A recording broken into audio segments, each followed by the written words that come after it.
Hello बच्चों, स्वागत है आपके अपने करंट अफेयर चैनल पर करंट अफेयर्स विद पिनू। आज स्टार्ट करते हैं राजस्थान करंट अफेयर्स जून 2026 पार्ट 4। इससे पहले पार्ट 3 हो चुके हैं और टॉप 15 एमसीक्यू प्रश्न और बेहतरीन यहाँ पर तैयारी के लिए चैनल को सब्सक्राइब करें, लाइक करें, अपने दोस्तों के साथ जरूर शेयर करें। और आपको कुछ नहीं करना, आपको एक किताब खोलनी है, अंतर्राष्ट्रीय जो क्रोनोलॉजी है राजस्थान का जो भाग है, अपने डेस्क के ऊपर रख करके अपनी तैयारी को एक एक जो पॉइंट है उसको सही दिशा देना है। एमसीक्यू प्रश्न आपके सामने है, किस प्रकार के प्रश्न तो पूछे जाएंगे, आपको बस उन प्रश्नों को एक से दो बार उनको रिवाइज करना है और उनको पढ़ना है और आपकी तैयारी बिल्कुल ईजी हो जाएगी। तो इस प्रकार की नवीन जानकारी के लिए चैनल को सब्सक्राइब जरूर करें। आइए देखते हैं इंपॉर्टेंट प्रश्न उत्तर को। पहले देखते हैं ये प्रश्न उत्तर कहाँ से बनाए गए हैं। ये देखिए आपके सामने, अंतर्राष्ट्रीय क्रोनोलॉजी करंट जीके जून 2026, इसी के राजस्थान के भाग के प्रश्न उत्तर बनाए गए हैं।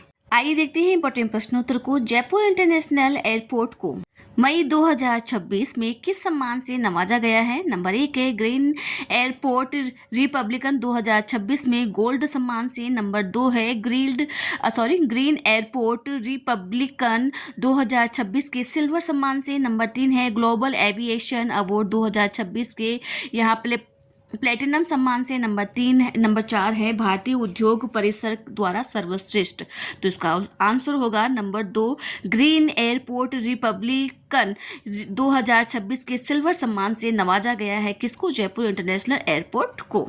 आइए देखते हैं अगला इंपॉर्टेंट प्रश्न। जयपुर एयरपोर्ट के टर्मिनल 2 पर राजस्थान की भीषण गर्मी और लू से निपटने के लिए किस तकनीक और ढांचे का प्रयोग किया गया है? यहाँ पर नंबर 1 है पूर्णतः भूमिगत कूलिंग सिस्टम। नंबर 2 है हाई परफॉर्म ग्लास यहाँ पे इंसुलेटेड रूफिंग युक्त यहाँ पे क्लाइमेट रेजिलिएंट ढांचा। और नंबर 3 है आर्टिफिशियल इंटेलिजेंस आधारित ऑटोमेटिक वाटर यहाँ पर जो स्प्रिंकलर है यहाँ पर उसका प्रयोग किया गया है। नंबर 4 है केवल ट्रेडिशनल आर्किटेक्चरल वेंटिलेशन। तो इसका आंसर होगा नंबर 2, हाई परफॉर्म्स ग्लास और इंसुलेटेड रूफिंग युक्त क्लाइमेट रेजिलिएंट ढांचा का प्रयोग किया गया है किसके लिए?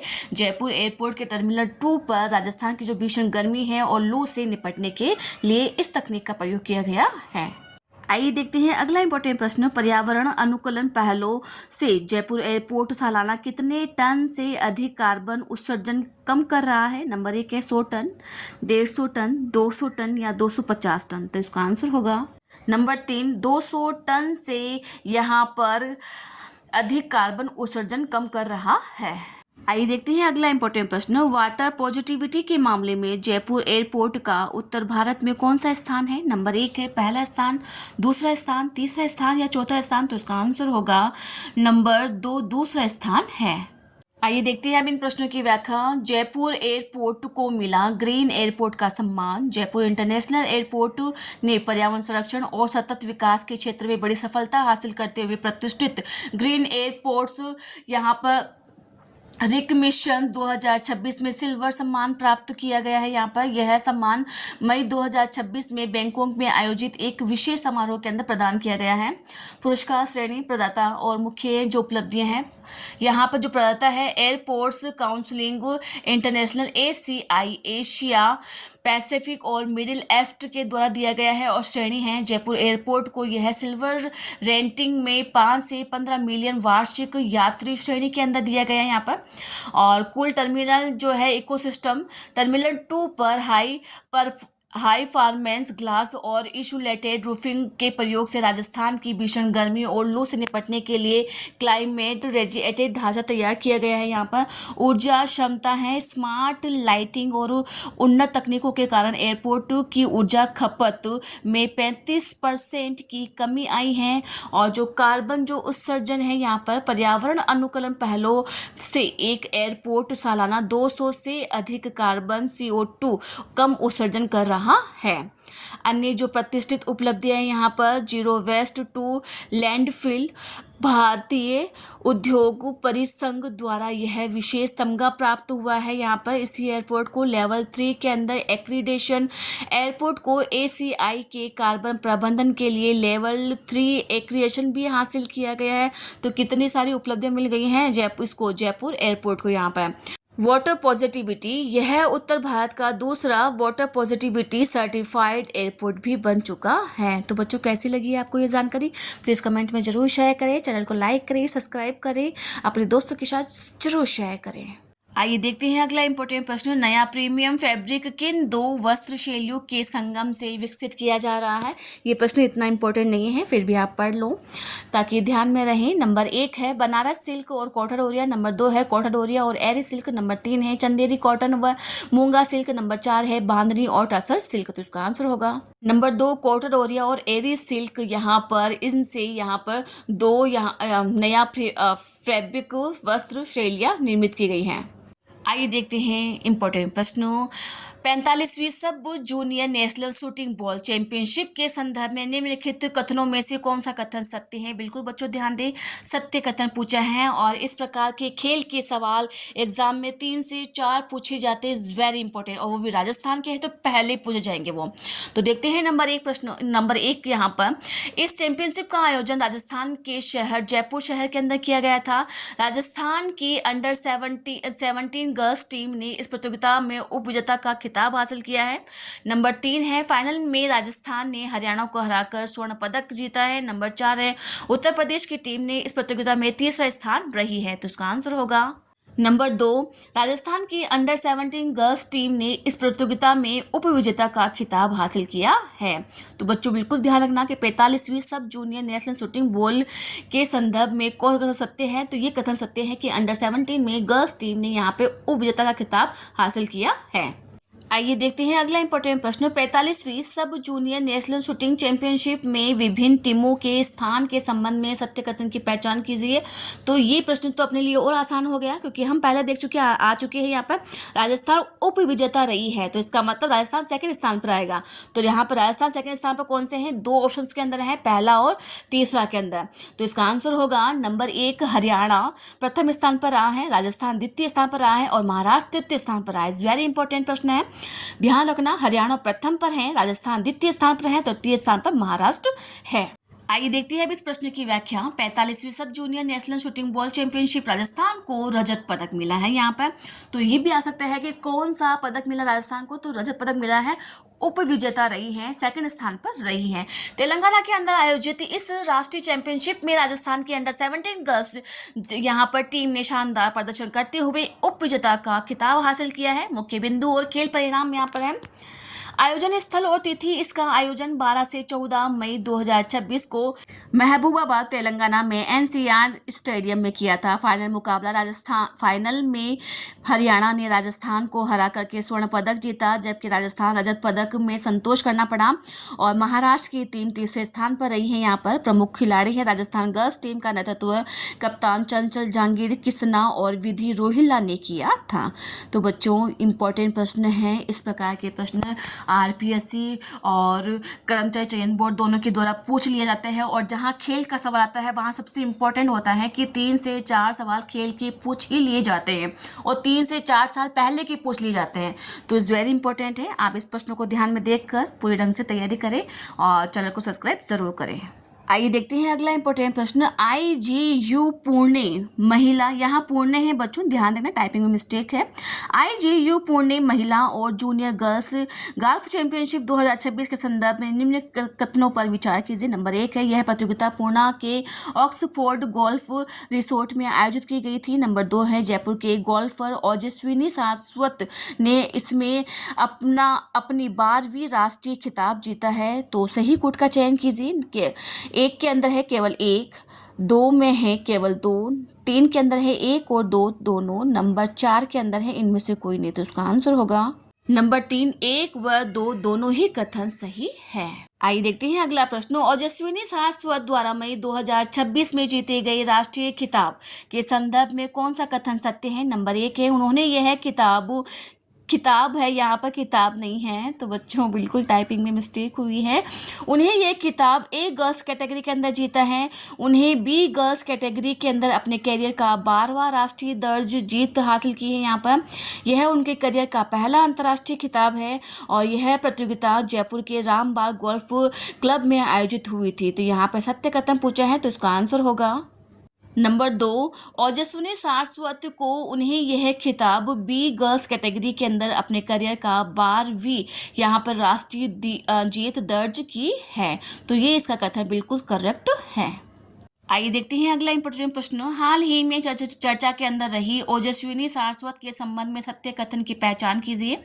उनका संबंध राजस्थान के जोधपुर जिले से है और वह एक बैडमिंटन खिलाड़ी है। नंबर 2 है उनका संबंध जयपुर से है, उन्होंने पुणे में आयोजित टेनिस चैंपियनशिप जीती है। नंबर 3 है यह जयपुर में रहने वाली गोल्फर है जिन्होंने बी गर्ल्स श्रेणी के अंदर 12वां राष्ट्रीय खिताब जीता है। नंबर 4 है यहाँ पर वह एक निशानेबाज है जिन्होंने राष्ट्रीय स्तर पर स्वर्ण पदक जीता है। तो जो आंसर है वो तो आपके लिए बिल्कुल इजी हो गया है क्योंकि ये हम लाइन पहले पढ़ चुके हैं। नंबर 3 इसका आंसर करेक्ट होगा।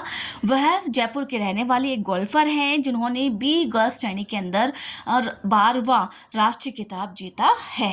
आइए देखते हैं अगला इंपॉर्टेंट प्रश्न। ओजस्विनी के स्कोर के संबंध में निम्नलिखित कथनों पर विचार कीजिए। उन्होंने 3 राउंड में क्रमशः यहाँ पर क्रमांक है 73, 74 व 69 का स्कोर बना करके कुल 216 का स्कोर हासिल किया है। उनका अंतिम राउंड का जो स्कोर है वह 74 का था।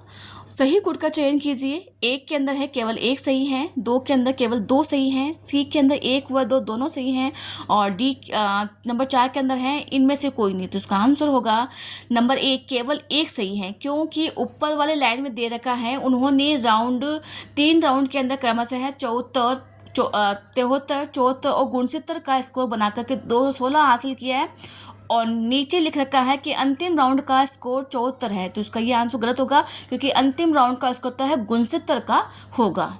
आइए देखते हैं अब इस प्रश्न की व्याख्या। आईजीयू पुणे चैंपियनशिप जयपुर के ओजस्विनी ने जीता 12वां राष्ट्रीय खिताब। जयपुर के गोल्फर ओजस्विनी सारस्वत ने पुणे के ऑक्सफोर्ड गोल्फ रिसोर्ट में संपन्न आईजीयू पुणे महिला और जूनियर गर्ल्स गोल्फ चैंपियनशिप में 15 मई 2026 का अपना 12वां राष्ट्रीय खिताब जीता है। तो इस वेरी इंपॉर्टेंट है, कौन सा खिताब था यहाँ पे? 12वां राष्ट्रीय खिताब था। कैटेगरी स्कोर और रोमांचक मुकाबला श्रेणी ओजस्विनी बी गर्ल्स कैटेगरी के अंदर अपना इस खिताब को अपने नाम किया है जो उनके करियर का 12वीं राष्ट्रीय जीत है।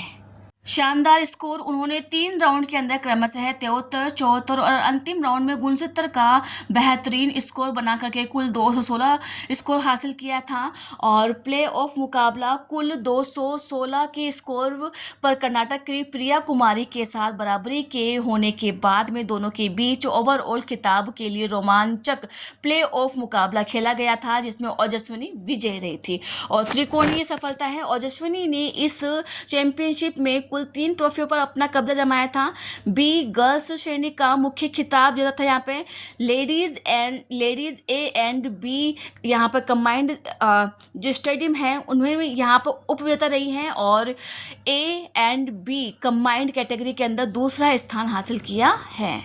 आइए देखते हैं अगला इंपॉर्टेंट प्रश्न। वंदे गंगा जल संरक्षण जल अभियान है के द्वितीय चरण का आधिकारिक शुभारंभ मुख्यमंत्री भजनलाल शर्मा द्वारा कहां से किया गया है? नंबर 1 है बीसलपुर बांध टोंक, नंबर 2 है Jaipur exhibition and convention centre Sitapura, number 3 है बंद बारेटा बांध भरतपुर, नंबर 4 है इसरदा बांध सवाई माधोपुर। तो इसका आंसर होगा number 2 Jaipur exhibition and convention centre Sitapura के अंदर यहाँ पर वंदे गंगा जल संरक्षण अभियान का द्वितीय चरण का शुभारंभ किया गया था। आइए देखते हैं अगला इंपॉर्टेंट प्रश्न। वंदे गंगा जल संरक्षण जन अभियान के द्वितीय चरण के बारे में निम्नलिखित तथ्यों पर विचार कीजिए। नंबर 1 है इस अभियान का राज्यव्यापी शुभारंभ 25 मई 2026 को बीसलपुर बांध व बंद बरेटा बांध भरतपुर से किया गया है। नंबर 2 है शुभारंभ के बाद में जयपुर के इसरदा बांध सवाई माधोपुर का हवाई संरक्षण किया है। सही कोड का चयन कीजिए। नंबर 1 है केवल 1, नंबर 2 है केवल 2, नंबर 3 है 1 व 2 दोनों, नंबर 4 है इनमें से कोई नहीं। तो इसका आंसर होगा नंबर 3 1 व 2 दोनों ही कथन बिल्कुल करेक्ट है वंदे गंगा जल संरक्षण जन अभियान के द्वितीय चरण के बारे में। आइए देखते हैं अगला इंपॉर्टेंट प्रश्न। वंदे गंगा अभियान के द्वितीय चरण का प्राथमिक उद्देश्य क्या है? नंबर 1 है नए बांधों का निर्माण करना और नहरों को आपस में जोड़ना, नंबर 2 है मानसून के आगमन से पूर्व पारंपरिक जल स्रोतों को पुनर्जीवित करना तथा भू जल स्तर में सुधार, यहाँ पर सुधार हेतु जन भागीदारी बढ़ाना। नंबर 3 है राज्य के सभी ग्रामीण परिवारों को मुफ्त पीने का पानी उपलब्ध करवाना। नंबर 4 है केवल शहरी क्षेत्रों में वर्षा जल संचयन प्रणालियों को अनिवार्य बनाना। तो उसका आंसर होगा नंबर 2, मानसून के आगमन से पूर्व पारंपरिक जल स्रोतों को पुनः जीवित करना और भू जल स्तर में सुधार हेतु जन भागीदारी बढ़ाना वंदे गंगा अभियान द्वितीय चरण का प्रमुख उद्देश्य है। आइए देखते हैं अब इसकी व्याख्या। वंदे गंगा जल संरक्षण जन अभियान का द्वितीय चरण बिल्कुल पूछा जाता है ऐसे एज इट इज सवाल। यहाँ पर मुख्यमंत्री भजनलाल शर्मा द्वारा Jaipur exhibition and convention centre Sitapura में इस अभियान के द्वितीय चरण का आधिकारिक शुभारंभ किया है।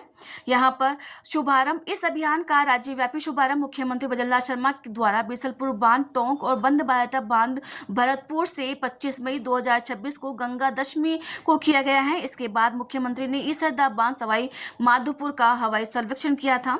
ठीक है, और मुख्य बिंदु और जो गतिविधियां हैं लॉन्च आपके सामने बताई दिया गया। यहाँ पर 25 मई 2026 को प्राथमिक उद्देश्य आपके सामने आई गया है। यहाँ पर मानसून के आगमन से पूर्व पारंपरिक जल स्रोतों को पुनः जीवित करना और भू जल स्तर में सुधार हेतु जन भागीदारी बढ़ाना इनका प्रमुख उद्देश्य है। प्रमुख कार्य जल संसाधन विभाग द्वारा यहाँ पर जलाशयों की साफ सफाई करना और केस द रेन कार्यक्रमों का संचालन किया जाएगा। यहाँ पे विशेष दौड़ वन और जो पर्यावरण विभाग द्वारा 4 जून 2026 को रन फॉर एनवायरनमेंट का आयोजन किया जाएगा। तो बच्चों इस प्रकार की नवीन जानकारी के लिए चैनल को सब्सक्राइब जरूर करें।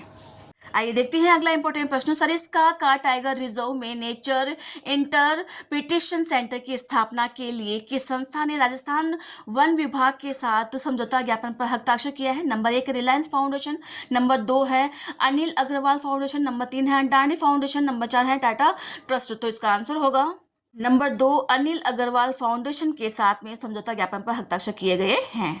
आइए देखते हैं अगला इंपॉर्टेंट प्रश्न। सरिस्का बाग अभ्यारण्य में यहाँ पे टाइपिंग मिस्टेक है में स्थापित किए जाने वाले नेचर इंटरप्रिटेशन सेंटर का नाम क्या रखा गया है? नंबर 1 है यहाँ पर Vedanta nature interpretation centre, number 2 है रणथंबोर नेचर सेंटर, नंबर 3 है Agnivesh Agarwal nature interpretation centre, number 4 है राजस्थान वन्य जीव केंद्र। तो इसका आंसर होगा number 3 Agnivesh Agarwal nature interpretation centre इसका नाम रखा गया है।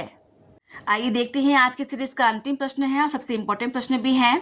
टाको द यहाँ पे एनिमल केयर ऑर्गेनाइजेशन के संबंध में सही निम्नलिखित कथनों पर विचार कीजिए। यह वेदांता समूह के अनिल यहाँ पर अग्रवाल फाउंडेशन की एक पशु कल्याण पहल है। इसकी स्थापना वर्ष 2022 में पशु कल्याण और वन्य जीव संरक्षण के लिए की गई है। सही कोड का चयन कीजिए। नंबर 1 में है केवल 1, नंबर 2 में है केवल 2, नंबर 3 में है 1 व 2 दोनों, नंबर 4 है इनमें से कोई नहीं। तो इसका आंसर होगा नंबर 3 1 व 2 दोनों ही कथन इसके बारे में सही हैं। टाको द एनिमल केयर ऑर्गेनाइजेशन के बारे में और पूछा जाएगा। इसी प्रकार के जो अजीब गरीब प्रश्न होते हैं वही एग्जाम के अंदर उठ के आते हैं। आइए देखते हैं अब इस प्रश्न की व्याख्या। सरिस्का टाइगर रिजर्व में नेचर इंटरप्रिटेशन सेंटर की स्थापना हेतु एमओयू किया गया है। मई 2026 में वेदांता समूह के अनिल अग्रवाल फाउंडेशन की पशु कल्याण पहल टाको द एनिमल केयर ऑर्गेनाइजेशन ने राजस्थान वन विभाग के साथ में समझौता ज्ञापन पर हस्ताक्षर किए हैं। परियोजना का जो नाम है इसके तहत सरिस्का बाग जो यहाँ पर अभ्यारण्य में Agnivesh Agarwal nature interpretation centre स्थापित किया जाएगा। कन्वेंशन सेंटर का जो निर्माण है साइन फाउंडेशन के सहयोग से सरिस्का के अंदर 1.4 करोड़ की लागत से एक आधुनिक कन्वेंशन सेंटर बनाया जाएगा, जिसका उपयोग वन विभाग महत्वपूर्ण सम्मेलन, बैठक और प्रशिक्षण सत्रों के लिए करेगा। निगरानी वाहनों को हरी झंडी दिखाई गई यहाँ पर। इसी कार्यक्रम के तहत वन्य जीव सुरक्षा सुदृढ़ करने हेतु रणथंबोर टाइगर रिजर्व के लिए 8 विशेष निगरानी वाहनों को रवाना किया गया है। टाको का परिचय तो बिल्कुल पूछा जाएगा क्योंकि इससे संबंधित है, राजस्थान से संबंधित। टाको का परिचय यह वेदांता समूह के अनिल अग्रवाल फाउंडेशन की एक पशु कल्याण पहल है, जिसकी स्थापना वर्ष 2022 के अंदर पशु कल्याण और वन्य जीव संरक्षण के लिए एक स्थायी पारिस्थितिकी तंत्र विकसित करने के लिए की गई थी। तो बच्चों कैसी लगी आपको ये जानकारी? प्लीज़ कमेंट में जरूर शेयर करें, चैनल को लाइक करें, सब्सक्राइब करें और अपने दोस्तों के साथ जरूर शेयर करें। Thank you.